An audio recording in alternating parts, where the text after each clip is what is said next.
Hey y'all, how you doing? Let me pull up these comments because I read the comments, honey, and I answered a little bit, but child, I got to laughing so much.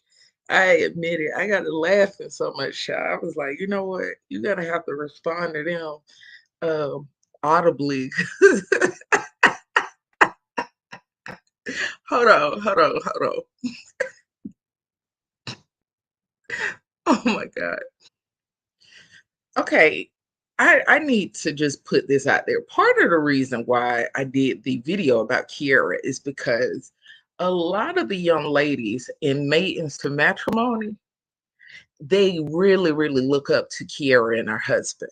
Like, when we have these little roundtable discussions about marriage and, things like that, I mean, we can't count how many times a session that Kier Sheard Kelly comes up because they are all around the same age group within Maidens to Matrimony. They're in the same generation. So that's part of the reason why I want to touch on it. But nevertheless, it's an opportunity, like I told you guys several times. So let me go ahead and read these comments through.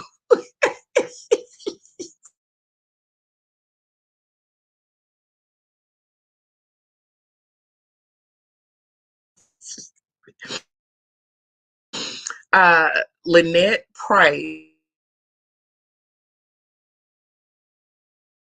says, I like your first name. That's pretty.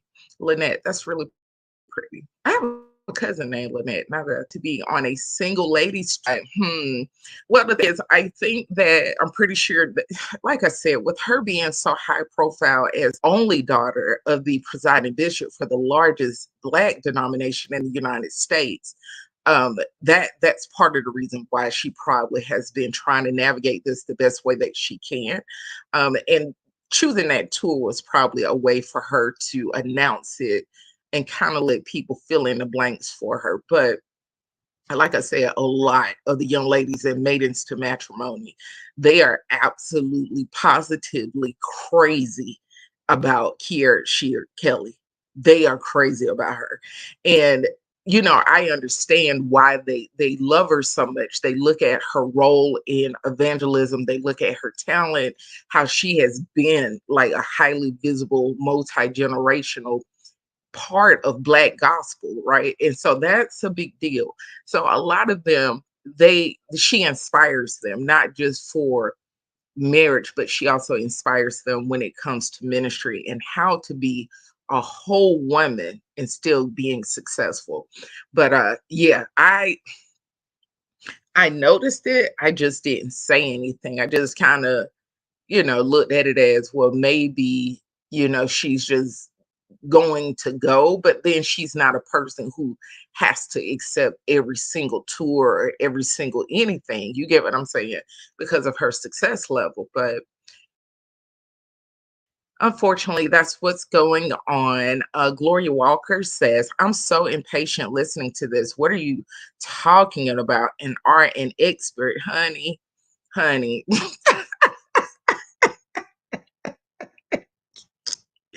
honey.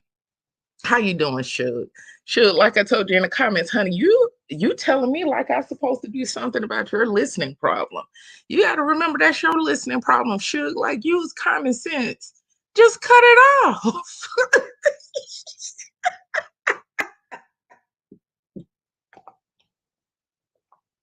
Now you know it don't make a lick of sense to come walking up to me telling me about what you don't like listening to, and then you can't even get the sentence out, honey. You better find something to play with.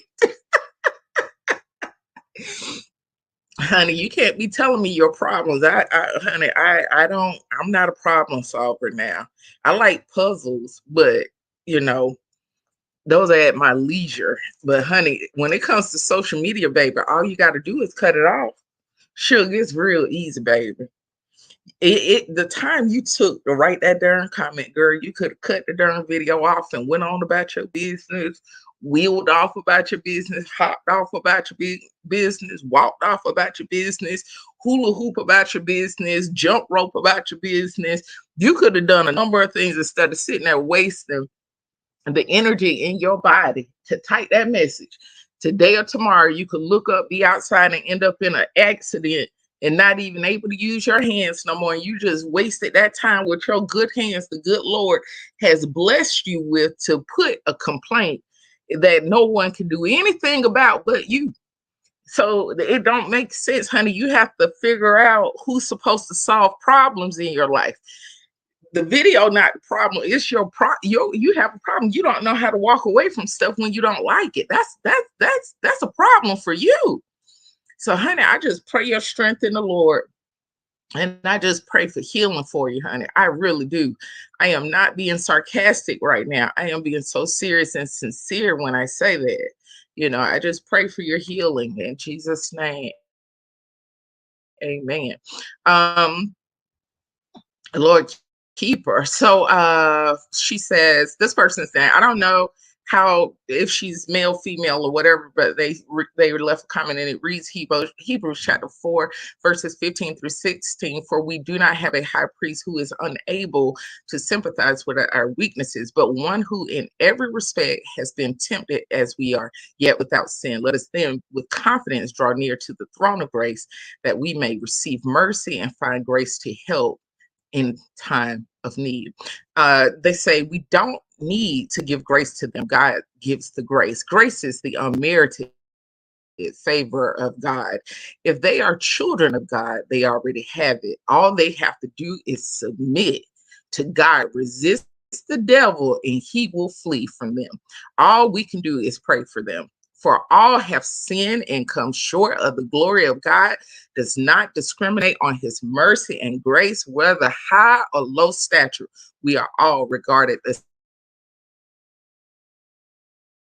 same in the body. Thank you so much. Appreciate it. I mean, it's a fitting word, but it isn't applicable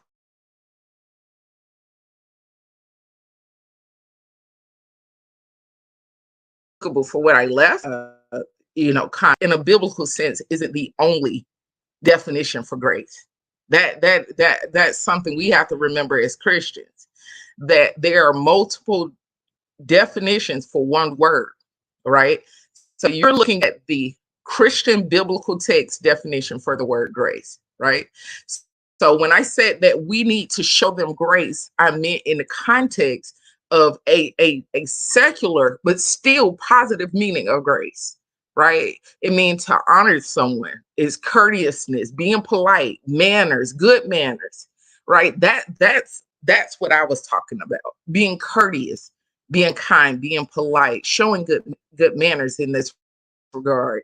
So I think that is where you and I, it was a miscommunication within the video, that you heard it from one lens and I was talking about something totally different. We extend grace to people every day, all day. I know that I do. I don't know about anyone else, but it is a part of my life. It's a part of my identity. And I was just imploring other people to do the same in this instance, not just for that particular marriage, but all marriages. And that is why I did ask for people to please be mindful and to pray for them.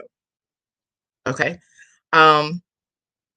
So this person, her name, whatever, it is Sabrina Allison. She said, if we are going to give them grace, why is it being talked about? Sabrina, why are you asking a rhetorical question? That doesn't make sense.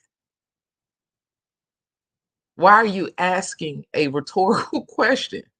It's being talked about because I want to. That's why. Just like you clicked on it because you want to. I mean, I don't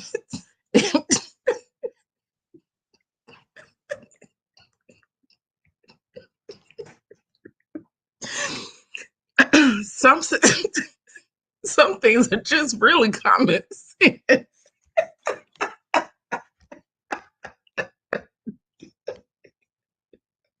Y'all be y'all be walking up to people being dumb. Like, why are you asking a dumb question? Like, why would you ask that? Who clicks So the video that you don't like.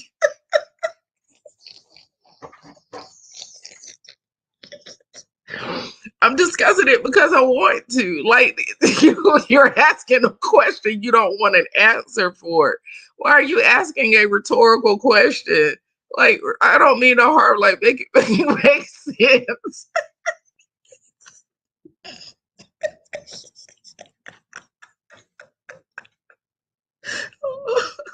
My stomach hurt. Okay,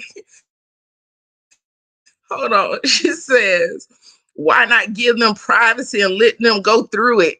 Ma'am, you are so that if that's what you want to do that. Do that, Sabrina, that do it. Like why don't you start that trend, right? Because there is no other reason why you clicked on that video other than you were being nosy. Like, for real. Why? Like, come on, man. You didn't just stumble upon my video. You are not one of my subscribers. You had done keyed them numbers in and came looking shoot. So stop. Like, really? Just stop. Just stop, dear darling. Just stop. Okay. Interesting that everybody got to have something to say or speculate about what's going on in their home. Mom,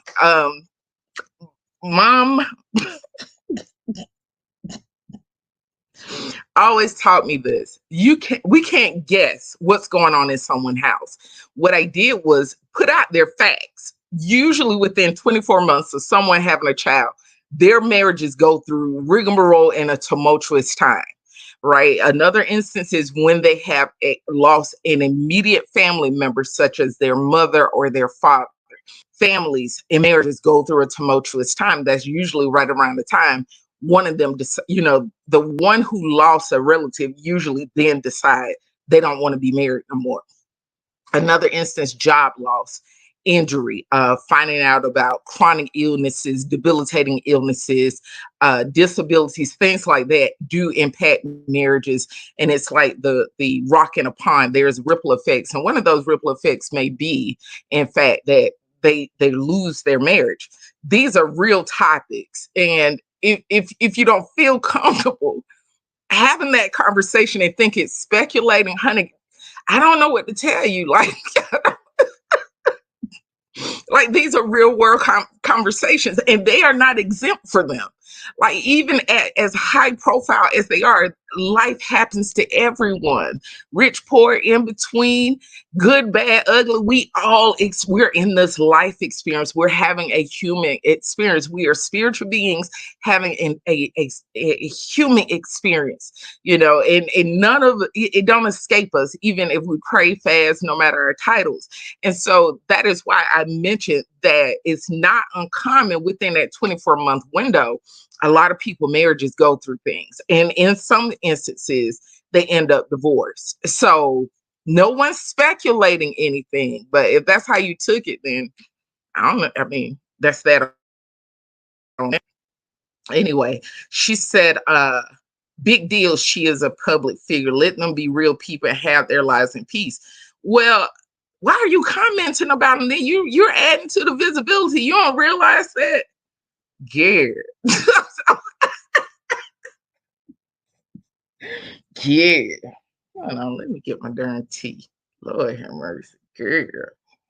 Oh. Hold on, I got a package at my door. Hold on. The thing is, it is not just about the couple itself. I don't think that you probably heard me when I was saying that this is an opportunity for us to pray for that particular generation. I don't think you heard me when I said that, but I did. I did say that. I said it's an opportunity to pray for marriages within that same generation. So I think you kind of missed when I said that, but I did say it. And I meant it. It wasn't just something to say. I meant that because it is something that we need to start doing more often. It's praying for young marriages, right? Not just young marriages, but any marriages. And I don't think we do that enough. I think we see situations and we just see it as something to spectate. We don't take it as an opportunity to take action, take action for those who are married and within the body, and take a position of not another marriage on my watch, and not another couple, and just pray for them. But if that makes you feel uncomfortable, then I can respect that. But that doesn't, that's all I can do. I just leave it at that. All I can do is respect it. Okay. All righty.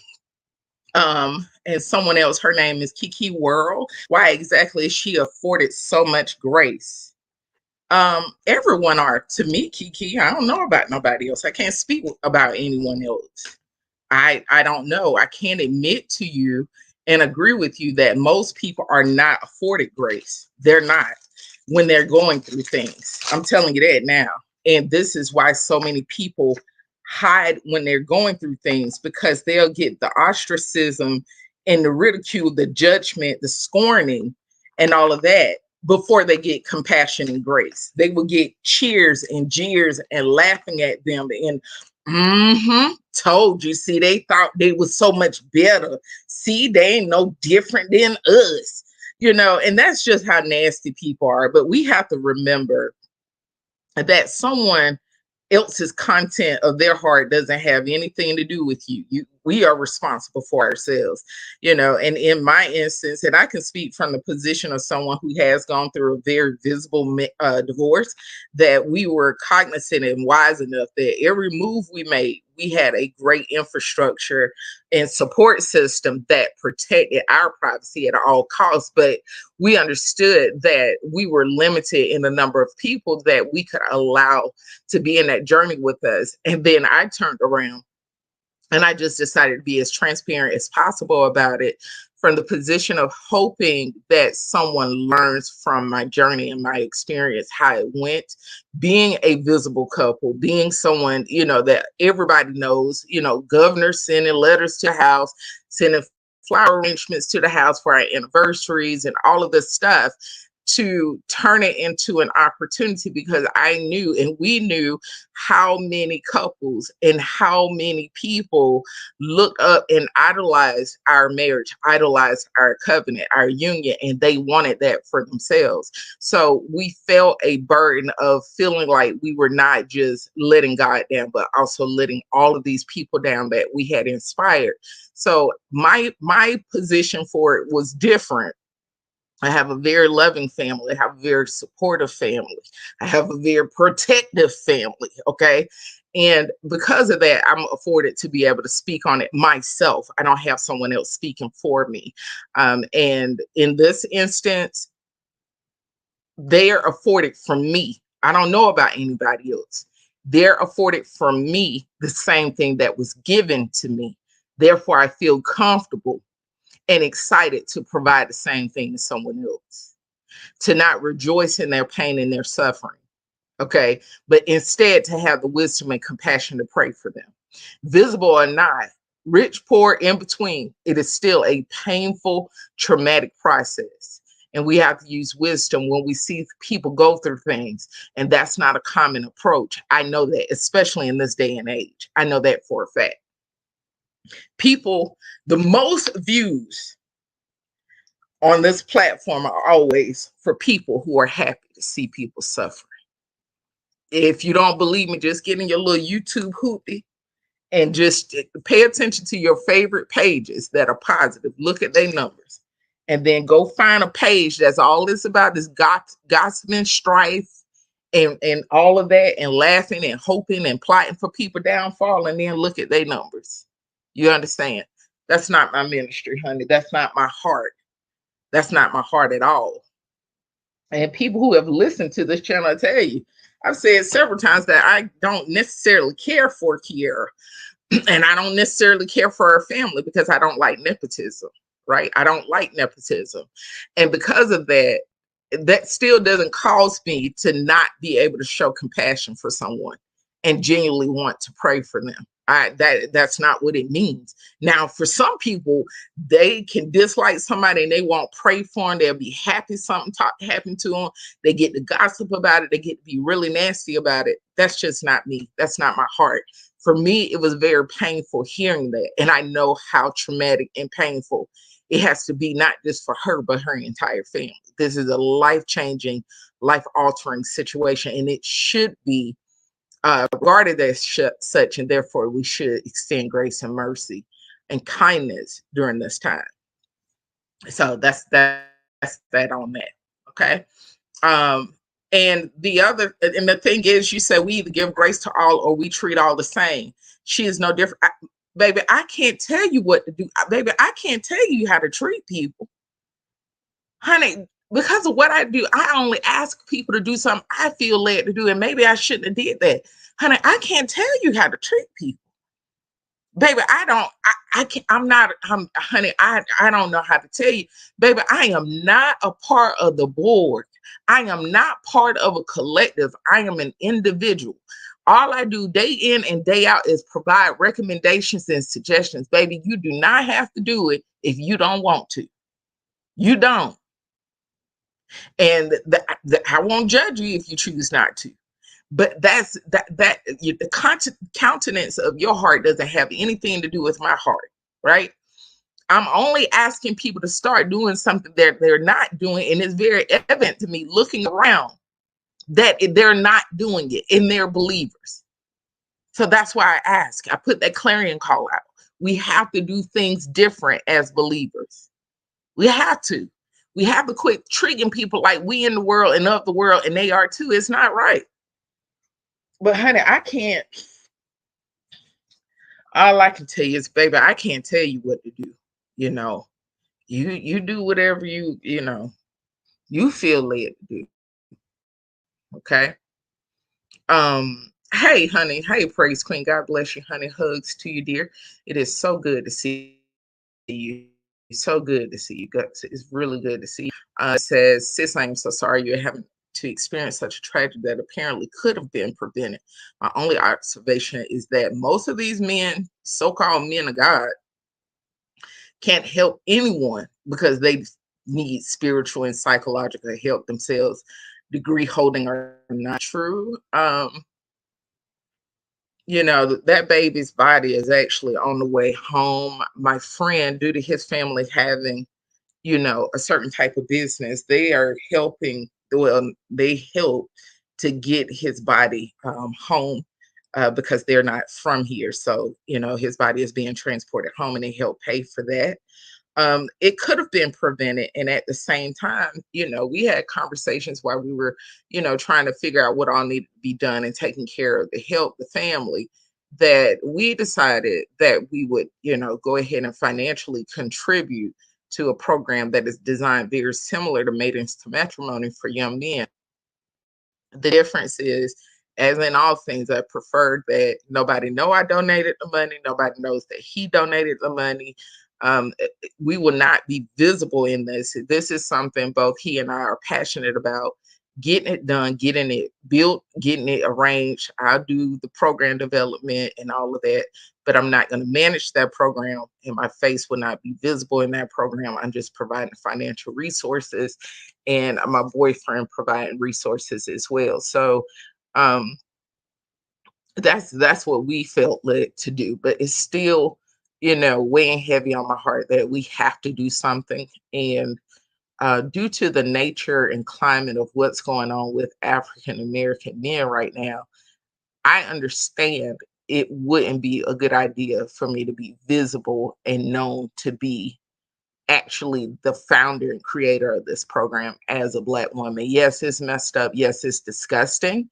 But the goal is we got to get them help. And we do not want gender to be a barrier to that help that can possibly save a young man's life. And unfortunately, we didn't get to help that baby, but we are doing everything that we can to help his family and his extended family and those who love him and know him. So thank you so much, Praise Queen. Yeah, it's been a lot. These babies, are choosing to take their lives. And it's been, it's my brain can't even let me process it. It's still something I'm emotionally trying to navigate, and my heart and prayers go out to our young men. And just we got to do something. So therefore, I'm a take action person, and so we're both doing what we can to be of assistance. And let me add this little caveat: it feels good to deal with someone who asks me, what do you want to do? Instead of somebody asking me, what do you want? So it's a good thing to deal with someone who are offering to roll up their sleeves and be right there with me as we get things done, opposed to someone who are just like, I'll buy you something. I mean, what do you want to buy? What do you want to buy? And it's different when it's someone who understands my heart and how much it means to actually do the work.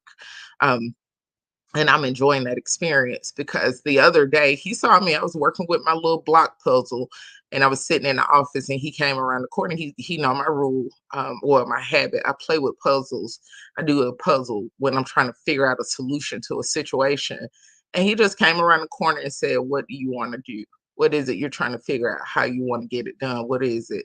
And just telling him, and that immediately went into brainstorming, and we were able to figure out what to do to get this child back home for his funeral services, make sure they have a unit, transported down there for them, and trying to formulate and finance this program. So it's good to have someone who share the same heart, but even though he's not of the same religious faith, he is Muslim, of course, because he's Iraqi. But it's good to interact with someone who just gets it. It's hard to explain it because when I was married, if something like this would have happened or situations came up, like genuinely, he did not care. Like, you don't understand. I don't know any other way to tell you. Like, he did not care. He don't care. He did not care. And he still doesn't care what happened to you, your family, kids, old people, babies. He don't care. He genuinely, honest to goodness, he was just always that way, so we didn't share the same heart. So a lot of times when people saw certain things happening and certain work being done, they would just automatically assume that his heart was in it.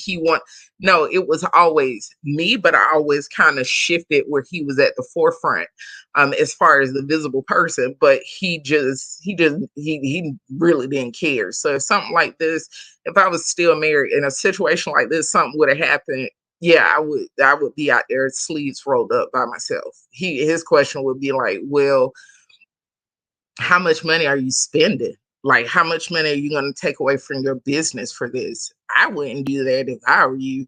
Those were the conversations he used to have. And so that's why I used to hide so much of what I had allocated and put aside specifically to be able to help people and enrich their lives, because I understood what I was being called and led to do. He was being in opposition to it. And obedience is greater than sacrifice, period. Hard stop. My heart is to do the will of the Lord and let people see that God is still using people to answer prayers and meet needs in this world, no matter how bad it looks and no matter how shady people get. There's still people out here committed to being and doing what God called and chose them to do. I see your comment, sis, about Andrew Caldwell. I will have to do a different video for that. And let me get in here and hop in my pumps real quick and go to dinners, because we're going to meet tonight and have dinner together. So after I do that, when I get back, I'll do a video answering you about Andrew Caldwell. I cannot wait to read y'all comments. God bless you. I'll talk to you soon. Bye, dear.